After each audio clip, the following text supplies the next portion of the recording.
Hello everyone, আসসালামু আলাইকুম। আজকে আমরা রাইট ফর্ম অফ ভার্বসের কয়েকটা প্র্যাকটিস করব।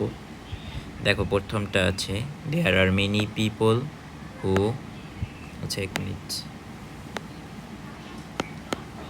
দেয়ার are many people who dash not physical exercise. তাহলে দেখো, এখানে বুঝেছে যে অনেক মানুষ আছে যারা ফিজিক্যাল এক্সারসাইজ টেক মানে কি গ্রহণ করে না। তো এইটা হচ্ছে একদম খাঁটি সত্য কথা। তো এইটা আমরা কিসে করব? আমরা কি পাস্ট সিম্পলে করব? না। বা আমরা কি ফিউচার সিম্পলে করব? না। এটা ভবিষ্যতের কোনো কথা না, বা পাস্টেরও কথা না, এটা বর্তমানের একটা কথা, সাধারণ একটা কথা। তাই জন্য এটা আমাদের করতে হবে প্রেজেন্ট সিম্পলে। আর প্রেজেন্ট সিম্পলের আমরা জানি এটার হচ্ছে সাধারণ বর্তমান কালকে প্রকাশ করে। তো এইখানে যদি আমি বলি there are many people who take physical exercise, না, এটা নেগেটিভ একটা অর্থ দেয়। যারা আমাদের সমাজে তো বেশিরভাগ মানুষই আছে যারা ফিজিক্যাল এক্সারসাইজ টেক করে না। তো এইটা আমাদের এখানে ইউজ করতে হইবে প্রেজেন্ট সিম্পলের নেগেটিভ। তো এই জায়গায় কী আছে, এখানে হু আছে। হু হচ্ছে তোমার এখানে রিলেটিভ প্রোনাউন, এবং রিলেটিভ প্রোনাউনের আগে আমার যে ওয়ার্ডটা থাকে এইটা, এখানে হু হচ্ছে রিলেটিভ প্রোনাউন মানে দুইটা সেন্টেন্সকে যুক্ত করে রিলেটিভ প্রোনাউন। আর রিলেটিভ প্রোনাউনের আগে যেটা থাকে এটা হচ্ছে অ্যান্টিসিডেন্ট। তো তোমার রিলেটিভ প্রোনাউনের পরেই তোমার ভার্ব বসে, এবং এই ভার্বটা তোমার সব সময় অলওয়েজ অ্যান্টিসিডেন্টকে ফলো করে। তো এখানে তোমার অ্যান্টিসিডেন্ট কি? Many people. এখানে তুমি বলতে পারো এখানে সাবজেক্ট, পরের ভার্বের জন্য, রিলেটিভ প্রোনাউনের পরের ভার্বের জন্য সাবজেক্ট হচ্ছে মেনি পিপল। তো মেনি পিপলের পরে তোমার কি ডাজ নট বসবে? আমি যদি সিম্পলের নেগেটিভ করি, ডাজ নট বসবে নাকি ডু নট বসবে? অবশ্যই ডু নট বসবে। ডাজ নট কখন বসে? থার্ড পারসন সিঙ্গুলার নাম্বার হইলে। কিন্তু মেনি পিপল হচ্ছে থার্ড পারসন প্লুরাল নাম্বার, অনেক বেশি একজন মানুষ, বেশি মানুষকে প্রকাশ করে। তো ডু নট টেক। আশা করি বুঝাইতে পারছি। পরেরটা দেখি, they can hardly dash that they themselves dash their health. They can hardly realise. আচ্ছা, তুমি এখানে হার্ডলি এটা একটু বাদ দাও, এটা হচ্ছে এখানে অ্যাডভার্ব, নেগেটিভ অ্যাডভার্ব। এটার তেমন একটা আলোচনা নাই। তুমি যদি মনে করো হার্ডলি এখানে নাই, তাহলে এখানে কি আছে? মোডাল অক্সিলারি আছে, এবং মোডাল অক্সিলারির পরে সবসময় কী ফর্ম বসে? ভার্বের বেস ফর্ম বসে। মোডাল অক্সিলারির পরে সবসময় ভার্বের বেস ফর্ম বসে। তাইলে রিয়ালাইজের বেস ফর্ম রিয়ালাইজ নিজেই, তাইলে এইটাই বসবে। তুমি রিয়ালাইজের এই জায়গায় জেটের জায়গায় এসও দিতে পারো। এস হইলে সেটা ব্রিটিশ ইংলিশ হয়ে যায়, আর জেট হইলে সেটা আমেরিকান ইংলিশ হয়ে যায়। নাকি উল্টো বললাম? একটু চেক করে নিও গুগলে। যাই হোক, that they themselves dash their life, that they themselves ruin their health, that they themselves, তারা নিজেরাই তাদের হেলথ রুইন করে। রুইন মানে কি? ধ্বংস করে। তাহলে এখানে এটাও স্বাভাবিক প্রেজেন্ট সিম্পল। বা তুমি এখানে that they can hardly realise that they themselves are ruining their life, তাইলে তারা খুব মানে একদম রিয়ালাইজ করে না বললেই চলে যে তারা তাদের জীবন ধ্বংস করতেছে, আর তারা তাদের জীবন ধ্বংস করে। যদি আমরা প্রেজেন্ট কন্টিনিউয়াসে নেই, তাইলে আর রুইনিংও দিতে পারো, অথবা দে ক্যান জাস্ট সিম্পলি তুমি রুইনও দিতে পারো। সো আর রুইনিং দেওয়াটাই এখানে আমার মতে ভালো। আর রুইনিং আর রুইনিং মানে তারা তাদের জীবনকে ধ্বংস করতেছে। They dash fall victim to many disease, they are falling victim to many disease. মানে তুমি এখানে যদি আর রুইনিং দাও তাহলে এখানে আর ফলিং দেবা, অথবা তুমি যদি রুইন দাও তাহলে এখানে ফল দেবা। ফলই থাকবে, কারণ এটা প্রেজেন্ট সিম্পল টেন্স করতেছে, লিড করতেছে একদম পুরা প্যাসেজটাকেই। তো এখানে আমরা প্রেজেন্ট সিম্পল অথবা প্রেজেন্ট কন্টিনিউয়াস ইউজ করতে পারো, ইচ্ছা কাটতে পারবে না। Life dash dull to them, life কি? Third person singular number. তো third person singular number become থাকলে এটা প্রেজেন্ট সিম্পল টেন্সে করতে হবে, কারণ তাদের ক্ষেত্রে এটা কি একটা চিরসত্য ঘটনা। তাদেরকে যারা ফিজিক্যাল এক্সারসাইজ নেয় না, টেক পার্ট করে না, তো সেই ক্ষেত্রে তাদের লাইফ কী হয়? ডাল হয়। তাহলে এখানে কী হবে, প্রেজেন্ট ইম্পর্টেন্স, লাইফ হচ্ছে থার্ড পারসন সিঙ্গুলার নাম্বার, তাই জন্য বিকামের সাথে এস যুক্ত হবে, BCOMES becomes. They dash remain always ill termed, তারা কি থাকে সবসময় ইল টার্ম থাকে, মানে একদম অসুস্থ থাকে এরকম।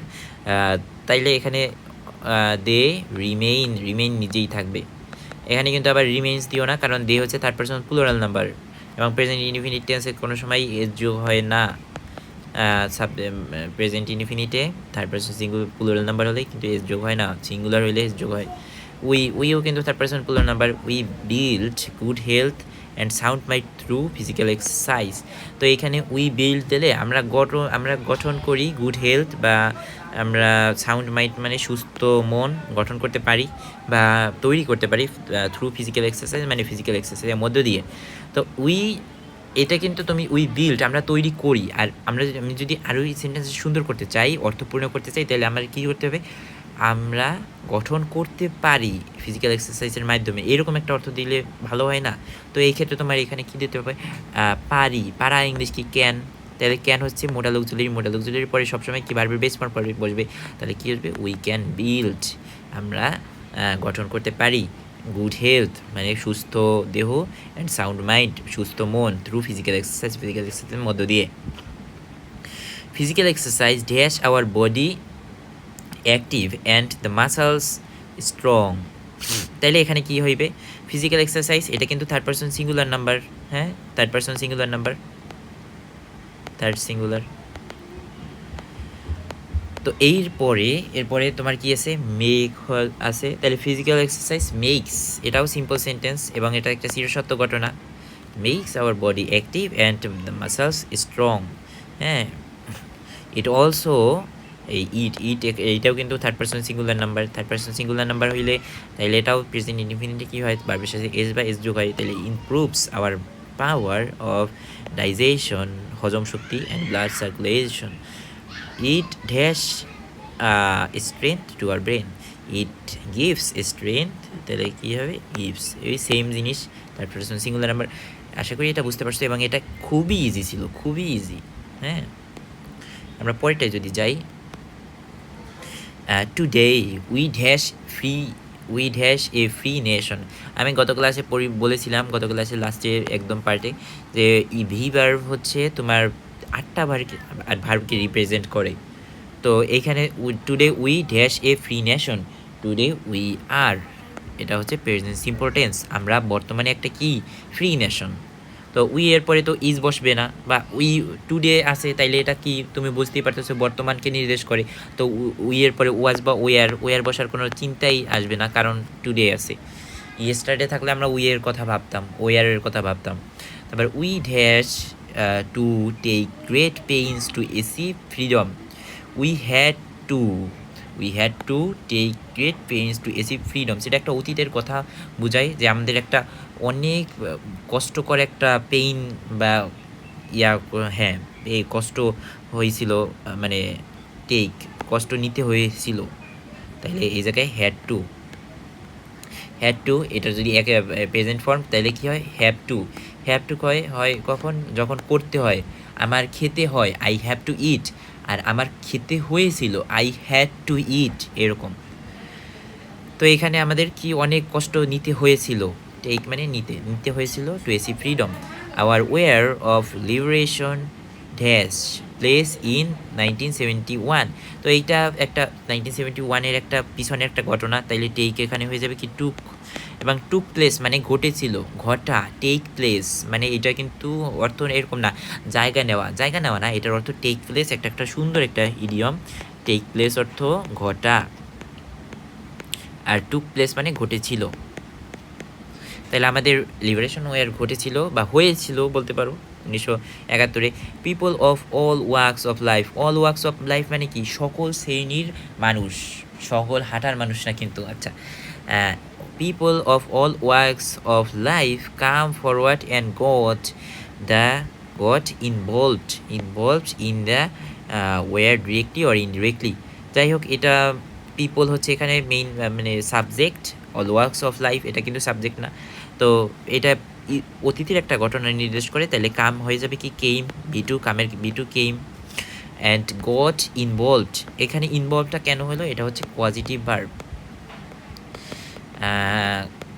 অথবা তুমি হ্যাঁ পজিটিভ ভার্ব হিসাবে বসছে, অথবা তুমি চাইলে প্যাসিভ হিসাবে এখানে পজিটিভ ভার্ব তোমাদের যেহেতু আমি এখন পর্যন্ত পড়াই নাই, তুমি এটা প্যাসিভ হিসাবে ধরে নিতে পারো। এখানে যদি গট না থাকতো, যদি ওয়াজ থাকতো, তাইলেও কিন্তু গটটা কিন্তু অনেকটা বিভার্বের মতো কাজ করছে এখানে, যদিও এটা বিভার্ব না, কিন্তু বিভার্বের মতোই কাজ করছে। বিভার্ব ওই যে ওয়াজ ওয়্যার, অ্যামিজার, ওয়াজ ওয়্যার, এগুলো বিভার্ব। তো এই গট ইনভলভড মানে তারা এইটার ভিতরে ঢুকে গিয়েছিল, ডিরেক্টলি আর ইনডিরেক্টলি, মানে সকল শ্রেণীর মানুষরা ঢুকে গিয়েছিল এরকম। তো এরপরে কি many a man, many a man একটা খুব সুন্দর ফ্রেজ, এইটার অর্থ কিন্তু একটু কাব্যিক অর্থ আসে। Many a man killed, many a man, আচ্ছা ওয়ার, ওয়ার কিল্ড হবে নাকি ওয়াজ কিল্ড হবে? মেনি এর ম্যানের পরে সবসময় তোমার কি আসবে? Was killed, was killed. কারণ কি? কারণ মেনি এ ম্যান এটা স্বাভাবিক, এবং ওয়াজ কিল্ড কেন হলো? মানে ওয়াজ কিল্ড মানে মারা গিয়েছিল।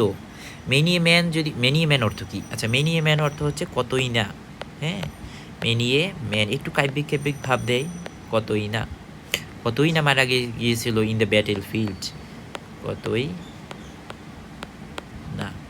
তো মানে কতই না মানুষ মারা গিয়েছিল ওই যে ব্যাটেল ফিল্ডে, মানে যুদ্ধক্ষেত্রে, তো মারা গিয়েছিল। আর এখানে যদি তুমি ওয়াজ কিল্ড না দিয়ে যদি শুধু কিল দিতা, তাহলে কী হইতো? এবং মেনি এ ম্যানের পরে কী বসবে? তোমার সিঙ্গুলার ভার্ব বসবে, সিঙ্গুলার ভার্ব, সিঙ্গুলার ভার্ব বসবে। তো এখানে তাই জন্য ওয়াজ বসছে ইন দ্য ব্যাটেল ফিল্ড। যদি এখানে তোমার ই থাকতো, যদি তোমার থাকতো কিল্ড, শুধু কিল্ড বসতো, তাহলে কী হইতো? তাহলে তুমি কিন্তু এরকম কতই না মানুষ মেরেছিল, মেরেছিল না মারা গিয়েছিল, এরকম অর্থ দেয়। তাই জন্য এটা বেশি হয়েছে। They dash not flee from the battlefield, তারা, they did not, not flee মানে কি? তারা পালিয়ে যায় নাই, ডিড নট ফ্লি। এটা তাহলে পেজে ফিউচার ইয়ার, ফিউচার সরি পাস্ট সিম্পলের নেগেটিভ আসছে। ড্যাশ শোয়িং দেয়ার ব্যাকস, শোয়িং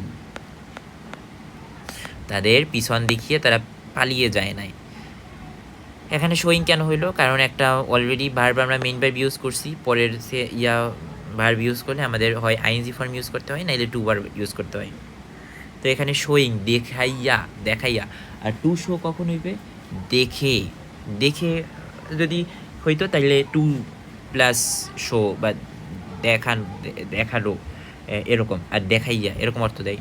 মানে টু এবং আইএনজির মধ্যে পার্থক্য আছে। টু প্লাস ইট যদি দাও, টু ইট, আই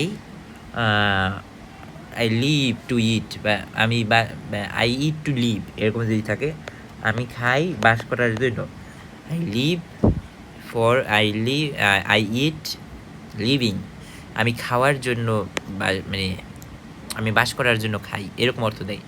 তো এখানে কিন্তু তোমার শোয়িং তাদের পিছন দেখাইয়া তারা চলে দেয়, রাদার অল অফ দেম তাদের সবাই, কন্ট্রিবিউটেড যেহেতু পাস্ট, তাহলে কন্ট্রিবিউটেড মাস টু এসিভ, টু এর পরে সবসময় কি বি ওয়ান বসে, টু এসিভ, তাহলে এসিভই থাকবে, যদিও এটা পাস্ট সেন্টেন্স নির্দেশ করতেছে, কিন্তু টু এর পরে সবসময় ভার্বের বেস ফর্ম বসে, টু এসিভ ইন্ডিপেন্ডেন্স। আশা করি এটাও বুঝতে পারছো, খুবই সহজ ছিল, একটু জাস্ট পাস্টের এরকম তোমরা যদি প্র্যাকটিস করো তাইলে আশা করি সহজ হবে। তোমরা রাইট ফর্ম ভার্বসে আর কোনো সমস্যা থাকবে না। আমি আরও ভিডিও দেবো আমার চ্যানেলে, সাবস্ক্রাইব করে পাশে থাকো। আল্লাহ হাফিজ।